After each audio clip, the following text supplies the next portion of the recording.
tanks, planes, and other weapons fire in vain to stop the advance of a giant monster into the heart of the city. When all hope seems lost, there's either the mobilization of a special organization or the sudden arrival of a hero, likely a giant from the stars or a young boy piloting state-of-the-art technology, ready to defend all that's good. And in that sense, Neon Genesis Evangelion falls into a long line of giant monster media to come out of Japan since the 1950s.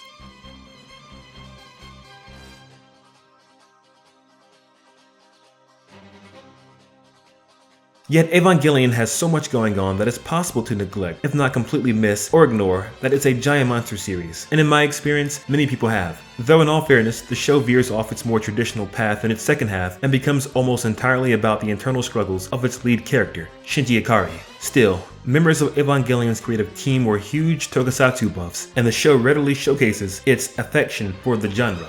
The most prominent Toku inspiration comes from Ultraman, of which Hideaki Anno, the creative mind behind Evangelion, is an unabashed fan. He has a passion for the long-running Tokusatsu series deep enough to leave most people speechless. これも本編では一度も3分って言ってないんですよ。出た。ウルトラマンの制限時間が3分っていうのはテレビ番組の中で言ってないんですよ。帰ってきたウルトラマンの第1話で初めてウルトラマン3分間しか続かないって言ってるんです。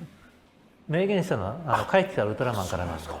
初代ウルトラマンはエネルギーが著しく消耗するとかそういう表現なんですよ。時間制限言ってないんですよ。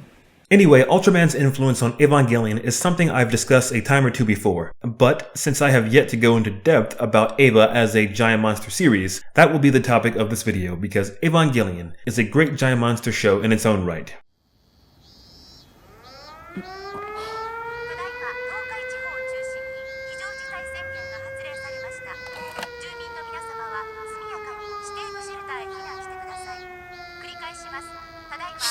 Referred to as angels, the monsters of Eva are known for their yellow AT fields, crimson cores, and blue blood types. They come in various shapes and sizes, everything from basic shapes to creatures one would expect to see in giant monster media to super attractive Japanese boys. Uninhibited by the usual limitations of restricted rubber suits and model buildings, the creative team had more freedom to experiment with its monsters. With one literal exception, there aren't many efforts to humanize the angels. They are kept mostly alien in nature, dedicated to a single-minded goal they become increasingly dangerous at how they go about achieving. Compare the almost brute aimlessness of the first few angels to the pinpoint accuracy in how the last angels target and even attempt to understand individual humans to fulfill their objective. One attacks Asuka's mind, another corrupts Rei's body, and the last appeals to Shinji's heart. Next, there's the religious flair. The monsters of Eva are named after the angels, demons, and watchers of Abrahamic religions and their expanded mythology. According to the assistant director of Eva and future director of FLCL, Kazuya Tsurumaki, part of the reason to pull from Judaic or Christian sources is because of how exotic these religions are in Japan. Tsurumaki said, "There are a lot of giant robot shows in Japan, and we did want our story to have a religious theme to help distinguish us. Because Christianity is an uncommon religion in Japan, we thought it would be mysterious. None of the staff who worked on Eva are Christians. There is no actual Christian meaning to the show. We just thought the visual symbols of Christianity looked cool. If we had known the show would get distributed in the US and Europe, we might have rethought that choice." With that said, the use of religious symbolism doesn't appear to have been haphazard. The creative team seemed to at least have a basic understanding of what they were dealing with.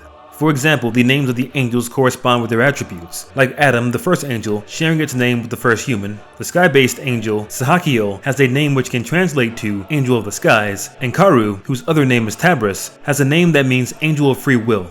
But whether or not there were deeper meanings intended, the religious angle and everything mentioned so far all help to make the angels unique and thus stand out in a field crowded with competition. Anyway, to further highlight the aforementioned variety and creative freedom, in one episode, an angel takes the form of nanotechnology that cripples Nerve's capabilities and puts the show's teenage leads out of commission, giving more time for the adult characters to shine and forcing them to find a solution that doesn't involve the Evas. In another episode, Shinji and Asuka have to put aside their differences and get on the same beat of music in order to defeat a dividing angel. Another episode has Misato on a race against time on a journey to the center of a mech to prevent nuclear disaster. Then of course there are the traditional slugfests that one expects from a live-action Tokusatsu feature. This includes a fantastic battle battle out at sea that has Asuka leaping across a fleet, and the excellent battle between her and the mass production Evas in the cinematic finale of the series, The End of Evangelion. Additionally, as important as their use, the angels are not overexposed, and what is likely a nod to its Ultramanian roots, Eva's fights are normally short and sweet, lasting mere minutes at a time, something I've come to appreciate in monster media. Shorter fights being better isn't a hard rule. Skillful artists can definitely bend this, if not completely break it, but I think it's a good guideline to stick to, though that might leave you wondering, what does the show do when not focusing on the angels? We'll get to that in a moment or two, but first, let's discuss the stage upon which the action is set, Tokyo.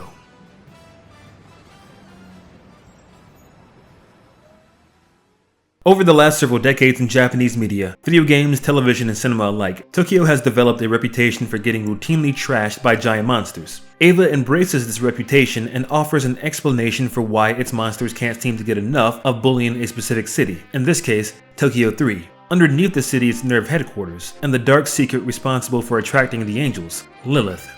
By the way, this incarnation of Tokyo comes with another twist. To better defend itself from the angels, its buildings are retractable and select buildings are loaded with defensive features. Another matter Evangelion handles well is the toll the warfare has on its city and its inhabitants.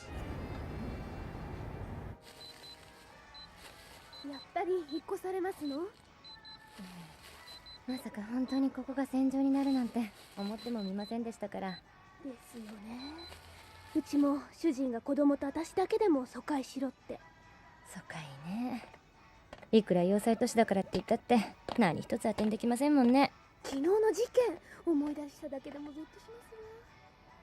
There are plenty of easily missed details like the post-battle cleanups. Say for example, it takes multiple episodes to remove Ramiel's carcass following Operation Yashima, the operation used to bring down the angel. But it doesn't stop there. Operation Yashima has other consequences. The damage sustained and the depletion of resources affects the way NERV can handle future threats. Then there's the politics, like agencies battling over the right to protect humanity and public groups criticizing NERV for its mishaps. まさか科学と人の心があの化け物を抑えるとでも？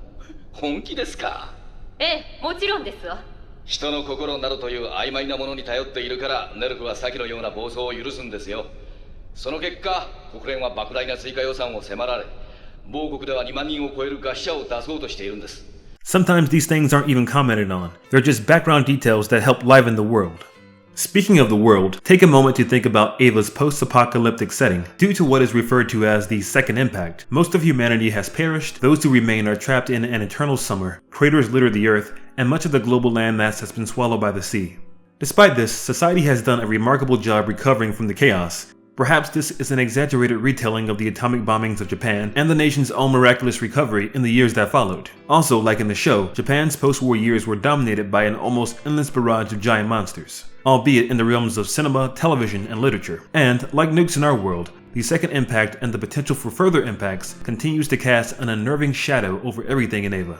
Consider this point. In a 2014 interview with Manga UK, Anno talked about how growing up during the Cold War affected him. He shared how he once thought the world would end before it reached the new century, and how those feelings impacted his work. He said, "It was a big influence on Evangelion, which is about what happens after the world has been destroyed. At that time, a lot of Japanese anime dealt with what happens after a nuclear holocaust." He added, "Japan is a country where merciless destruction happens naturally. It gives you a strong sense that God exists out there." In spite of the recovery, the world of Eva is still one on the verge of ruin. Should the angels achieve their goal, it will mean the end of humanity, so the war of biblical proportions wages on, and as mentioned before, it takes its toll. Consider how Tokyo 3 is worn down over the course of the series. As the situation grows worse, citizens leave the city, and the damage done to the environment becomes increasingly severe. Late in the show, Misato sends her warm water penguin Pen away to a safer location as the explosions get closer and closer to home.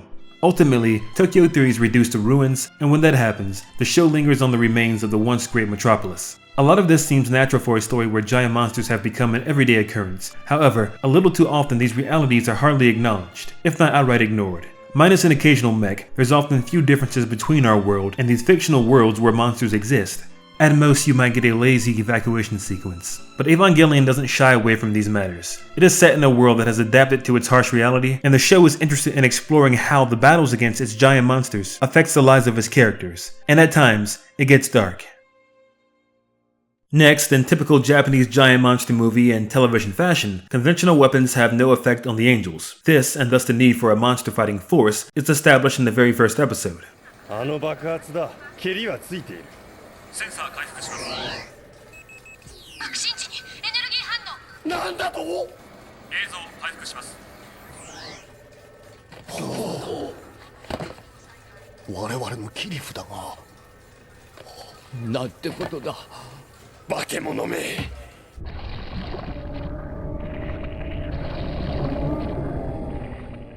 In Eva, Nerve is the organization charged with defending mankind against the angels. Functionally, they are a lot like the many organizations featured in the various Ultra shows or the Earth Defense Force in the games of the same name. And this is where a comment Anno made a long time ago during a discussion about what he would do with Ultraman should he ever get his hands on it, comes into play. いや、僕はもう地球防衛軍というかそういうのをちゃんとやりたいですね。ちゃんと。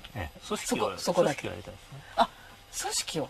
ああいう組織が実在するとどうなるんだろうというのをシミュレーションでやっていきたいと思いますけどね。Putting aside what it might mean for Shin Ultraman, the upcoming Ultraman film he wrote and produced, Anno has arguably already made this a reality with Evangelion. As much as I love the Science Patrol, the Defense Force team of the original Ultraman series, they don't exactly hold up to a lot of scrutiny. The organization leans hard into the fairy tale or fantasy title and description of the show, as it often seemed undermanned and unconcerned about budgets or public image. There's a handful of people handling everything from answering phones to doing the actual fighting.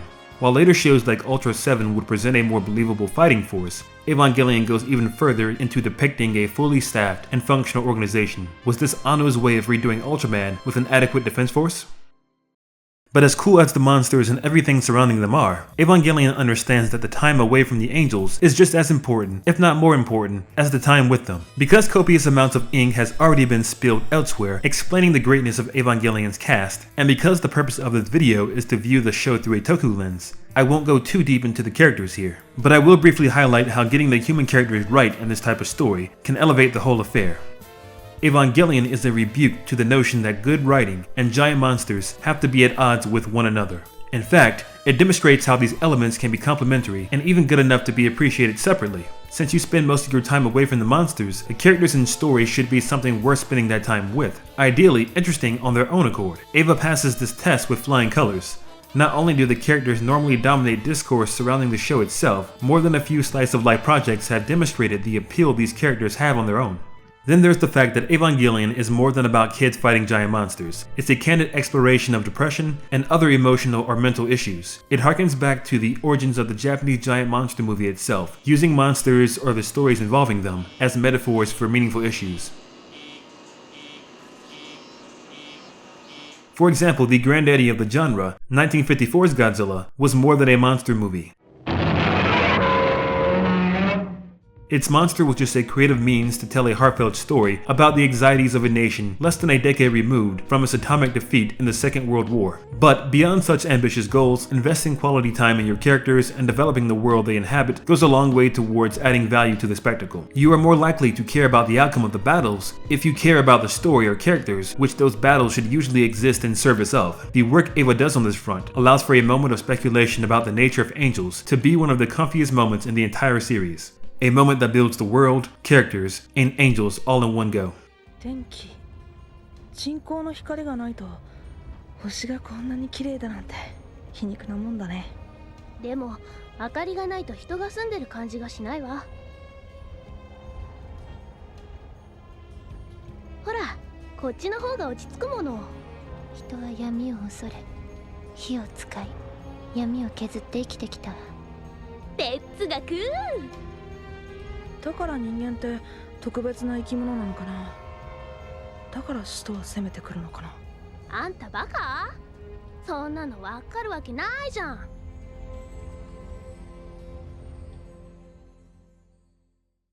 Before some of you get the wrong idea, the praise showered on Eva here should not be viewed as an attack on other giant monster media. Of course, there's room for simple entertainment. The genre has plenty of legitimate good worth celebrating. And yeah, sometimes it's nice to sit back and watch Big Monkey attack Big Lizard. Heck, I've had my share of fun.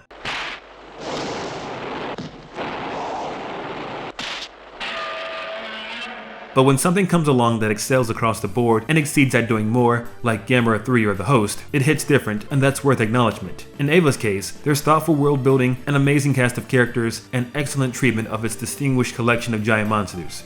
When it comes to serious storytelling, Evangelion stands tall. Between it and Shin Godzilla, Hideaki Anno seemed to know a thing or two about how to tell a good giant monster story. And if you don't want to take my word for it, maybe that companies are lining up to put their properties in his hands might help convince you.